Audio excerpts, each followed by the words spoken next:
नमस्कार सर. हां, काय नाव आपलं? माझं रमेश मारुती यादव, पुणे. अच्छा. हां. आपल्याला की शुगर कोणाला आहे म्हणून आम्हाला आपल्याला अँटॉक डी आणि टी घेतलं होतं. हां, माझ्या मिसेस इंदुमती यादव, अच्छा तिला शुगर होती अच्छा आणि आम्ही ह्या ग्रुपला जॉईन झालो होतो अच्छा अच्छा आणि त्याप्रमाणे आम्ही अँटॉक्स टी आणि आणि अँटॉक्स डी अच्छा हे दोन्ही औषधं आम्ही चालू चालू केली. केली. आता किती दिवस झाले हे चालू करून? 2 महिने होऊन गेले. 2 महिने झाले. अच्छा. हां. तर 2 महिन्याआधी तुमचे हे चालू करण्याआधी तुमची शुगर लेवल काय होती?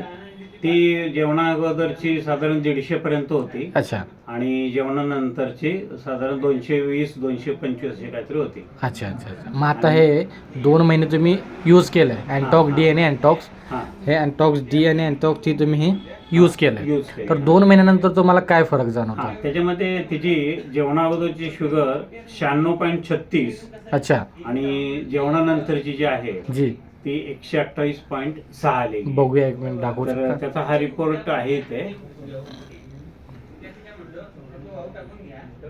Congratulation sir. तुम्ही हा रिपोर्टही दाखवत आहात की 2 महिन्यानंतर तुमची 150 जी फास्टिंगमध्ये होती ती 96 झाली आहे आणि जी जेवणानंतर 200-250 मध्ये होती ती 126 मध्ये आली. हो, हो. तर हा खूप चांगला रिझल्ट आहे. आणि त्याचं कोलेस्ट्रॉल पण जे आहे ना, जी तर त्याचं पण ना इथं खाली आहे. अच्छा. तर कोलेस्ट्रॉल पण जो जास्त होता तोही आता कमी झालेला आहे. कंट्रोलमध्ये आलेला आहे. अजून काही कॉम्प्लिकेशन्स होते ते आता काही नाही, कमी? त्याला जरा मुंग्या वगैरे होत्या हाताला वगैरे, अच्छा.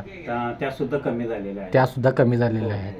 तर आमच्या संस्थेतर्फे तुमचं अभिनंदन. हो, हो, हो. आणि असंच तुमच्या माध्यमातून तुमच्या मित्रपरिवारामध्ये तुमच्या रिलेशनमध्ये जी काही अशी शुगरग्रस्त आहेत हां, त्याच्यापर्यंतही तुम्हाला जो आलेला रिझल्ट हां, तो इतरांपर्यंत पोचवा. हो, हो, नक्की नक्की. धन्यवाद. आणि संस्थेतर्फे आपणाला लवकरात लवकर नॉर्मल रेंजला आला आहे त्याबद्दल धन्यवाद. हो, आम्ही खुश आहोत आणि आम्ही परत कंटिन्यू करण्यासाठी मी परत अँटॉक्स टी आणि अँटॉक्स डी घ्यायला आला. घ्यायला आलेलो आहे इथे. अच्छा अच्छा अच्छा आणि घेऊन अच्छा अच्छा. चाललेलो आहे. चांगली गोष्ट आहे. हो. संस्थेतर्फे तुम्हाला ह्याच सदिच्छा. हो, हो. ठीक आहे. धन्यवाद सर. Okay okay.